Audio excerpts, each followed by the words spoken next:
What is Rebis? That is the question. It is part Eleanor Poole, female, doctor. It is part Larry Trainor, male, test pilot. And yet, there is still something else. Still some third thing that tangles these two entities together. Some invisible fire that works in secret, welding many into one.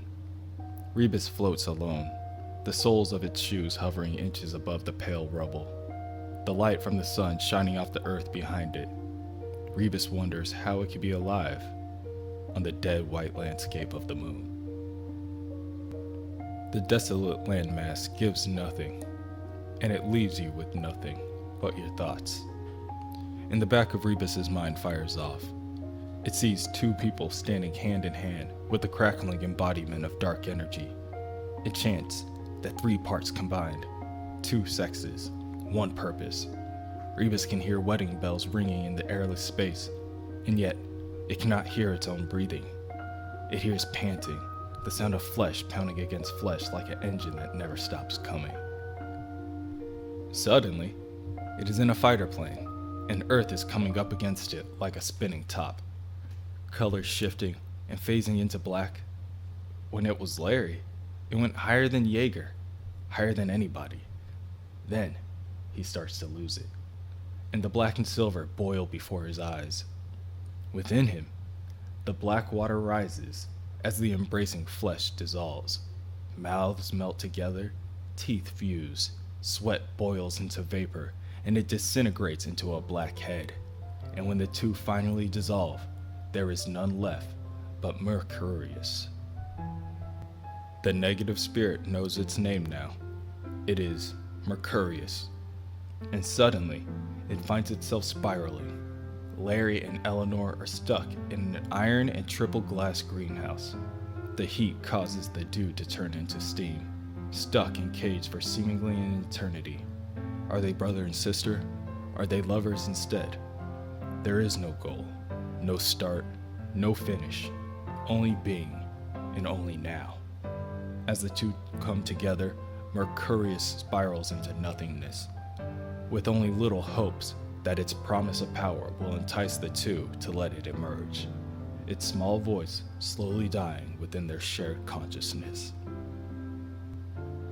Everything is black, and then there's red. "Stop," says the red light. Not a light, but a button. The red button that will start the final war. A touch on the button, a tongue on the button, looming up like the sun. Matter dissolving in the core of the earth, the nuclear furnace, the nuclear bridal chamber. Words condense out of white noise calling out to Rebis, beckoning him from beyond the 2 blood-red doors. Beyond the doors, Rebis sees Larry and Eleanor fused together at the hip. They're in a constant struggle, fueled by rage. The two of them clawing at each other, hair and face, trying to cause the other as much pain as possible. They sadistically spit as they turn their words into weapons and their verses into venom. They are in hell. But somewhere, in the darkness off stage, a projector awakens and a reel begins to play. Black and white soundless murder movies, rapture on Danny the Street, windows and doorways exhaling fire, broken glass twitching on gas sidewalks, snuff oracles on the silver screen, incapacitated and inept, unrepairable automatons, prey wrapped in webs, writhing in agony as its attackers prepare. A terror-filled child whose eyes, like 2 balls of wax, fixate ahead at the horror before her. The candle maker leeches its way onto the world, and laughter echoes outward for eons. Then, intermission. Rebis stands at a grave. Ashes to ashes, dust to dust. Tiny meteorites rain down, fiery rain falling. Voices among the roots of the oak tree. The night rolls on forever, with no intention of ever waning. Then, a man and a woman, black and white, rain and shine. Even after the death, the two still fight, unable to let go of their disintegrating ego, clutching to the last decaying fragments of the old personality. A streetwalker stands alone at night. Something's off. It must be a full moon. A hot red night with air too thick to breathe, like being suffocated, being buried alive.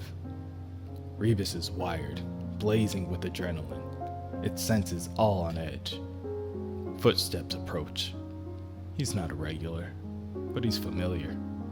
At first, it appears to be a man, but now, it is impossible to tell whether it's a man or a woman. She smells like flowers. He smells like rain. The room contracts. It shrinks into a coffin. There's no air to breathe, and Rebis must escape. And so it does. After sufferings and great martyrdom, it rises again, transfigured, of all blemish free. They died, Larry Trainor and Eleanor Poole. They died to make Rebis. Bodies and spirits pounded into mortar. Thoughts and memories crushed together, blended and refashioned. Refashioned by a third part, Mercurius. But the question is, who was Mercurius? And does Rebis even care? Larry Trainor wanted to be an astronaut until his accident. Of course, it was pointless to attempt the exploration of space in slow, heavy machines, hooked up to aqua lungs. Imagine fish crawling from the Devonian lakes wearing little bubble helmets filled with water. If we really want to go into space, we'll have to leave our bodies behind. Simple. Underneath Rebis, moon buggy tracks, like stitches in the dust. It cannot help but wonder, what did they see when the cameras went dead during the moon landing? What did they see that we weren't allowed to see? Larry would have wanted to know. The glow of a nightlight shaped like the moon, blue rabbits on the walls, a Russian doll containing countless smaller dolls, a paper handkerchief smelling of mother's handbag. A black woman is reading in a warm room.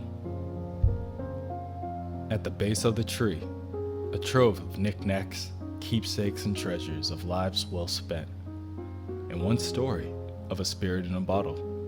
Obviously, the Russian dolls were a metaphor, the same doll giving birth to itself endlessly, a metaphor like the story of the spirit in the bottle.